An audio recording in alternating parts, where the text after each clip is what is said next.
إلنا حجزاتو زلخا إذا عم مدرك وتيها كلن مبال إذا حد مللي كابتي أب جندرن أب جوجامن قال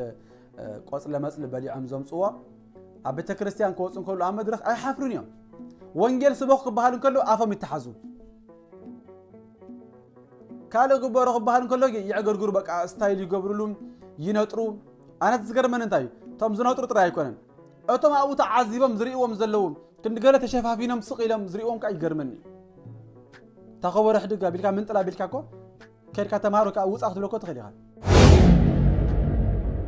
كاب تجراي مسيم كستالم يخلو حافظتو كاب إثيوبيا مسيم كستالم يخلو كاب كارت هاجرات مسيم كستالم يخلو قل ناو مسيم بزعبة مسكال ديم كحاسب زلهم ولا بزعبة بانديرا كحاسب زلهم إزل نايبة كريستيان مثل ذات فيهم نزنا جرزي عجب كنوا بلغة يجبعنا كبريون بسلاسي يخبر يمسكن أملاك موسى يخبر يمسكن أملاك موسى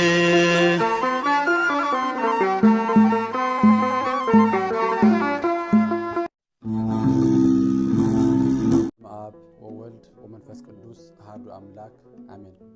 سلام أمل العالم كنكم نزمن فساو channel تكاتل زلهم نا እግዚአብሔር ቤተሰብ ና ዲናና ቅድስተ ቅዱሳን ድንግል ማርያም አፍቀርቲ ከመከነሁም ከመያለሁም ቅዱስን ሐያልን ብሩኽን አምላኽና እግዚአብሔር ዝኸበረን ዝተመስገን ይሁን ሎሚ ከምና እግዚአብሔር አምላኽና ቅዱስ ፍቃድ ናባኻትኩም ዘመሓልፍ መልእኽቲ ቤተ ክርስቲያን ዶ ወይስ ኤምባሲ ዝብል እዛ ሎሚ ንዛረበላ ወይካ ዘሪኩም ቪዲዮ እዛ ሎሚ ንዛረበላ ዘለና ቪዲዮ بفلاي أبزل لومي لومي الناس عرر زمس زلوا ناي قربا بتنا رأخا نابخا ممسع زبل نريء اللزل الناس للزخنة نزخا كلاتنا عجب كنبلون ناي بيت كريستيان مثلي زرحقن سلزخنة كنزاربو لسلزقبالنا أبز حلف علت حادة جنبت نادينا نقدس دينجل مريم لدتا ينيرو هو عمل كتم أبستعكم الجزية أبزح حجي زريكم بيت كريستيان كاب بيت كريستيان إمباس اختبلا تقلل وكاد بزقل المنجدي زقربوا على كلمتي أنا من الزرابي نتا فيديو كسمعكم ما بدحريو نتزب لكم كا الناس تنتمكم مساكت كلو نزا حصر فيديو مجمرتا تخاطر تروح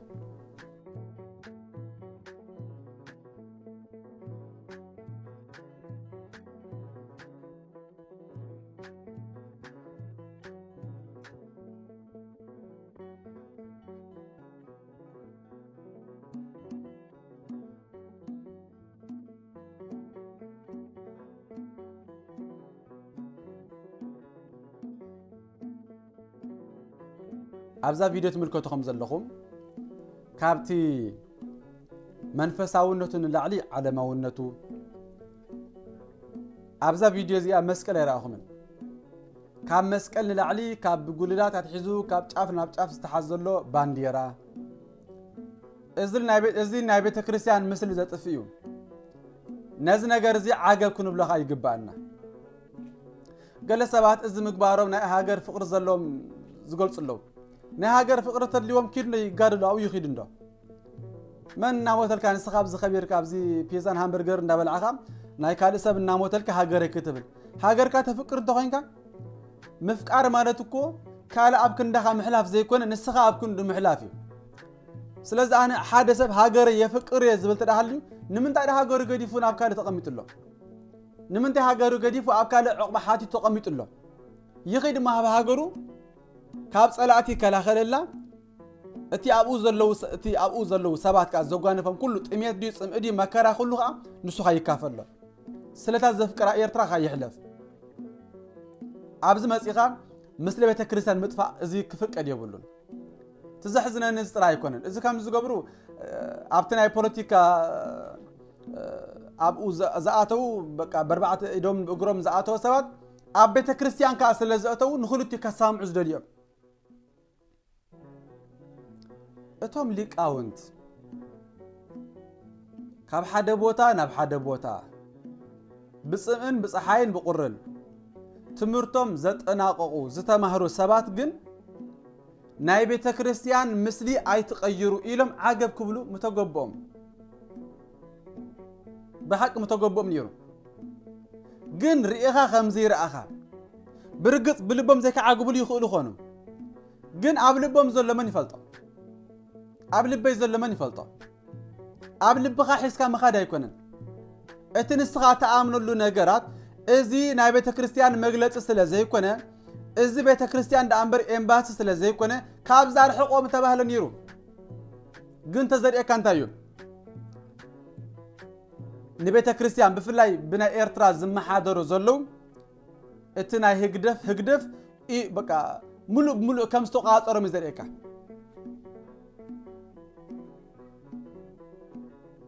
يحزن كايل سلاز ولا تمسب كاميرا قدحو خلو كاب كال اللي علي نت بانديرا ام زقدحو سلاز بيت كريستيان جن ناب قرانيو ترئي بحاطير تاكيوم لزنبرت ناي دنجل مارام لدتي الزبان دي راجن مسلنجل مارام ليلتو زرخم ነገር يبولون አቤተ ክርስቲያን ዘለው ቅዱሳን አሳይሉኮ ናብ ቀራኒዮ ዘርዩ ዳንበር ካለ ነገር ይብሉም ናይ ቤተ ክርስቲያን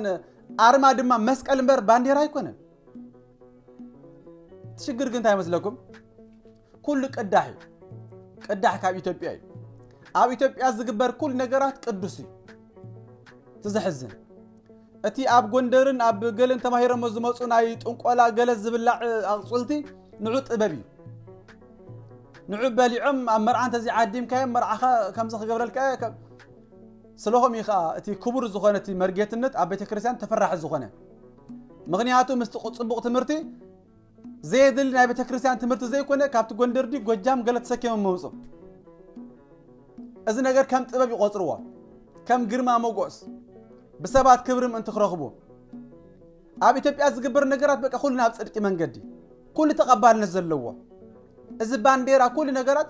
አባናይ ነበረን ከምዚ ሕጂ ብዙሕ ዝኣት ዘሎ ሓንቲ ባንዴራ መለለት ክትገብር ትኽእል ኢኻ እዚ ካብ ጫፍ እና ኣሰርካ ክትሪኦ ከማን ዘጽላካ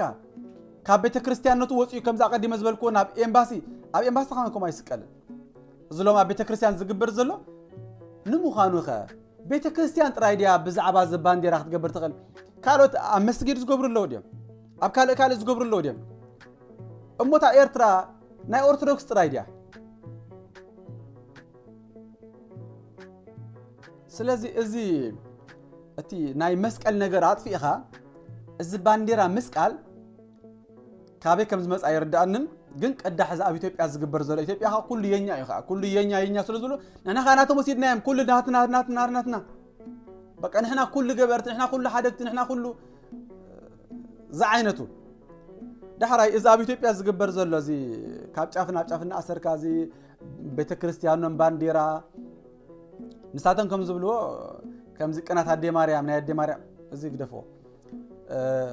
ግን ቤተ ክርስቲያን ኩሉ ባንዲራ ጌርካ ካብቲ ጉልላት አትሒስካ ኩሉ ምሽላም እዚ ብዙሓት ሊቃውንት ዝሓሙሉ ኣብ ኢትዮጵያ ወንተ ኾነ ግን ደፊሮም ብዙሓት ስለ ዘይዛረብሉ ካብ መዓልትና መዓልቲ እናገረደ ኸይዱ ሕጂ መን ይዓገብ ክብል ግን ሓደ ኣሎ ኣብ ኢትዮጵያ ዲያቆን ብርሃኑ አድማስ ዝተባሃለ ብሓቂ ኮኸብ ዝኾነ ሰባኺ እዩ ካብቶም ኣብ ኢትዮጵያ ዘለው ሰባኽቲ ሓደ ንሱ ኣብ ትምህርቱ ኣብ ኩል ነገራት በትሕትንኡን ብንቕሓቱን ብዕምቆት ትምህርቱን ይፍለጥ ኣብ ናይ ብዙሓት ሊቃውንት መጻሕፍቲ ኣርትዖት ዝገብር እዩ ሕጂ ብዛዕባ ዛ ናይ ባንዴራ ኣመልኪቱ ዝተዛረባለ ሓፃር ቪድዮ ከስማዓኩም እሞ ብድሕሪኻ ንስኻትኩም ከዓ ናትኩም ውሳነ ወይ ከዓ ናትኩም ሓሳብ ክትቡ ትኽእሉ ማለት እዩ እስከዛ ቪድዮ ከስማዓኩም እንታይ ይበልኩም ዘሎ በድፍረት ተናገርክ ልትሉ ይችላላችሁ አውቃለሁ ብዙ ቅድስና ያላቸው መነኮሳት አሉን ብዙ ቅድስና ያላቸው ካህናት አሉን ብዙ ቅድስና ያላቸው ዲያቆናት አሉን በተለይ ብዙ ቅድስና ያላቸው ምእመናን አሉን እንደ ቤተ ክርስቲያን እንደ ህብረት ግን ተበላሽተናል በእውነቱ ተበላሽተናል ራሱ ደረጃ የምናወጣው የምንመካበት ብዙ ነገር ነው። ክርስቲያኖች አንዳንድ ጊዜ አንዳንዱ ደፍሮ መናገር ያስፈልጋል። ለምሳሌ አሁን ይሄ ባንዲራ እንደዚህ አይነት ማህተም ከመሃሉ ላይ ታትሞ እንዲመጣ ያደረገው ባንዲራውን መከራከሪያችን ከሆነ ቆየ። ይህ ቤተ ክርስቲያን እኮ ባንዲራዋ መስቀል እንደሆነ ታውቃላችሁ አታውቁም? ማነው ባንዲራዋ ተናገሩ። አርማዋ ባንዲራ ማለት አርማ ምልክት። የቤተ ክርስቲያን አርማዋ ምንድን ነው? ተናገሩ። ምንድን ነው? ከመስቀል በላይ አሁን ስለማናውቅ እንዲያውም አንዳንድ ሰዎች ከጉልላቱ ላይ ሁሉ ባንዲራ የሚሰቅሉ አሉ። ይገርመኛል። ይህን እውነት ነው የምነግራችሁ። እኔ ባንዲራዬን ሀገሬን እወዳለሁ እንደ ማንኛውም ዜጋ። እንደዚህ በመስቀያ ላይ ተሰቅላ ማየት እፈልጋለሁ። ግን ቤተ ክርስቲያንን ሊጎናጸፋት የሚያስፈልገው ጸጋ መንፈስ ቅዱስ ነው። ውሸት ነው ሁሉ። ደስ አይብልም? ክጅምርን ከሎ ፍርሕሎ ክብለኩም ከለኹ ብዙሓት ሊቃውንት ስለ ዘይዛረብሉ አፉ ከፊቱ ሓደ ሰብ እንተዳ ተዛሪቡ ኩሎም ሰባት ውሕ ስለ ዝብልዎ እንታይ ኢሎም ብድፍረት ተዛሪብካ ክትብል ትኽእሉ ኢኹም። ምክንያቱ እቲ ሰባት ዝብልዎ ይፈልጥ እዩ። ብድፍረት ተዛሪብካ ክትብል ኢኹም ኢሎም ይፈልጥ እየ ኢሉ ኣቀዲሙ እንታይ ኢሉ መጀመርታ ብዙሓት ቅዱሳን መነኮሳት ከም ዘለው ብዙሓት ቅዱሳን ካህናት ዲያቆናት ምእመናን ከም ዘለው ይገልጽ። ግን ከም ሕብረት ኩላትና ግን ተበላሽና ኢና ምስ በለ እዚ ዳፊርካ ምዝራብ ጽቡቕ ኢሉ ናይ ቤተ ክርስቲያን አርማ መስቀል እዩ። እዚ ካብ ጉላት ኣትሒዝካ ክሳብ ታሕቲ ኩሉ ዝእሰር ዘሎ ባንዴራ እዚ መለለይና ኣይኮነን፣ እዚ ናትና ኣይኮነን እዩ ዝብል ዘሎ። ስለዚ ንሳቶም እቶም ኣብ ኢትዮጵያ ዘለው ሊቃውንት ኩላቶም እውን ሓቢሮም ዳ ኣይተዛረብሉን ኮይኖም እምበር ነቲ ኣብ ቤተ ክርስቲያን ዘሎ ባንዴራ ንባንዴራ ተሸላሊሙ ዝኸይድ ዘሎ ተቐቢሎም ማለት ኣይኮነን። ስቕ ስለ ዝበል ተቐቢሎም ማለት ኣይኮነን። ንሕና ድማ ከም ዝተቐበልዎ ጌርና ቅዱስ ከም ዝኾነ ሓሲብና ናብ ቤተ ክርስቲያን ኣምፂና ሸሊምና ክንገይድ ግቡእ ኣይኮነን። እዚ ነገር እዚ ካብ ቤተ ክርስቲያን ክርሕቕ ክኽእል ኣለዎ ወይ ዳ እታ ቤተ ክርስቲያን በቲ መሪሕነት ዘሎ በቲ ህግደፍ ተጠሊፋ ተኣሲራ ክትሰርሕ ዘይትኽእል ኮይና እምበር እዚ ነገር እዚ ክርአ ይነበሮ። ንምዃኑ ኣብዛ ዝረኣኹማ ቪድዮ ናይ ኤርትራውያን ዝረኣኹማ ቪድዮ መስቀል ይረኣየኩም ኣለዎ። መስቀል ዝበሃል የለን ኩሉ ባንዴራ እዩ። ዳሕራይ ሓደ ሰብ ናብ ቤተ ክርስቲያን ክመፅእ እንከሎ ናብ ቤተ ክርስቲያን መፅእ እንታይ ዝምሃር? ናብ ቤተ ክርስቲያን ዝመፅእ ብዛዕባ ኤርትራ ንኽሓስብ ድዩ? ብዛዕባ ኤርትራ ንኽሓስብ ተኮይኑ እሞ ናብ ካልእ ምርኢት ዝግበረሉ ናብ ካልእ ቦታ ይኸይድ፣ ናብ ኤምባሲ ይኸይድ፣ ኣብኡ ታሪኽ ይሕተት። ቤተ ክርስቲያንና ግን ብዛዕባ ናይ ኤርትራ መላለይት ኣይኮነትን፣ ብዛዕባ ናይ ሃገራት መላለይት ጂኦግራፊ ኣይኮነትን። ናይ ህይወት መጽሓፍ እያ ቤተ ክርስቲያን፣ ናይ ቀራንዮ መደብር እያ ቤተ ክርስቲያን። ስለዚ ናብ ቀራንዮ ተለይብ ብዛዕባ ሰማያት እትሕስብ ዳ እምበር ስርዓተ ሰማይ ተሰርአ በዲበ ምድር ኢልናኮ እንረኽቦት ኣብ ምድሪ ዝተገብረ ኣብ ቤተ ክርስቲያን እዩ። ኣብ ቤተ ክርስቲያን ተራ ብባንዴራ መሊኡ ኮይኑሲ መን ኢዳ ብዛዕባ ሰማይ ክሕስበና? ሓደ ሰብ ካብ ቤት ተላዒሉ ናብ ቤተ ክርስቲያን መስከደሲ ሓሳቡ ክቕይር እኮ ኣለዎ። ኣብ ቤተ ክርስቲያን መስከደ ዝርዮ ነገራት ኩሉ ናብ ሰማያት ዝወስድ ክህሉ ኣለዎ። ኣብኡ ኮይዱ ብዛዕባ ባንዴራ ትሪኦም ተኮንኩም ዳ ብዛዕባ ገድሊ ድን ክሓስቡ፣ ብዛዕባ ናይ ሃገር ጀጋኑ ዝሓለፉ ብዛዕባ ድን ክሓስቡ፣ ብዛዕባ እንታይ ትሓስቡ ትልድም ዘለኹም? ብዛዕባ እንታይ? ስለዚ እዚ ነገር እዚ ክሕሰበሉ ኣለዎ። ብፍላይ እቶም ምእመናንሲ ክንሓስበሉ ክንክእል ኣለና። በቲ ናይ ፖለቲካ ተጠሊፍና እንተዳሃሊና ከም ቅዱስ ነገር ሓሲብና እንተዳሃሊና ተበላሽና ኣለና። ነዚ ነገር ካ ዓገብ ካብ ምባልካ ስቃይ ንብልን ግን ክንእረሞ ኣለና ክንፈልጦ ኣለና ትዝበሃል ዘሎን ትዝኸይድ ዘሎን ማለት እዩ። ስለዚ ዕላማ ናይ ስእሊ ኣድህኖ ይኹን ዕላማ ናይ መስቀል ይኹን ብዛዕባ ናይ ቀራንዮ ብዛዕባ ናይ ሰማያት ዝምህር ዳ እምበር ብዛዕባ ናይ ሃገራት ኣይኮነን። ዳሕራይ እዚ ተሸላሊሙ ትሪኦ ዘለኹም ቤተ ክርስቲያን ኣብ ኤርትራ ዘላ ቤተ ክርስቲያን ናይ ኤርትራውያን ጥራይ ኣይኮነትን። ኣብ ሃገረ ስደት ዘላ ናይ ቤተ ክርስቲያን ናይ ኤርትራውያን ቤተ ክርስቲያን ናይ ኤርትራ ጥራይ ኣይኮነትን። ኣብ መፅኦም ዝሳለሙ ብዙሓት ኣለዉ፣ ብዙሓት ክኾኑ እዮም ከዓ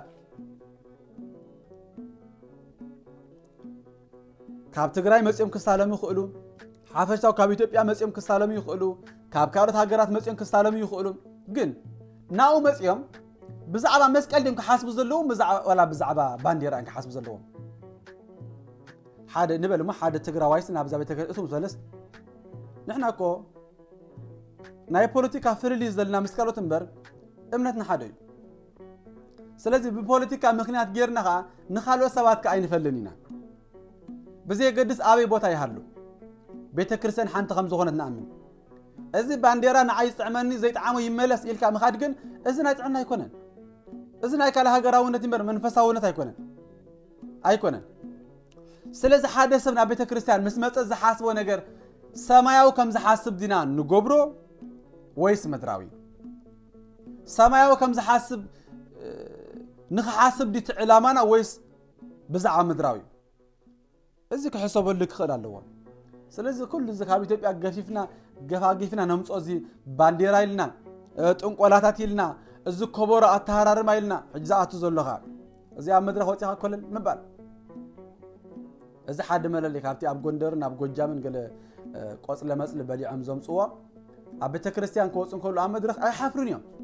ወንጌል ስበኽ ክበሃል እንከሎ ኣፎም ይተሓዙ ካለ ግበሮ ክበሃል እንከሎ ይዕገርግሩ በቃ ስታይል ይገብሩሉ ይነጥሩ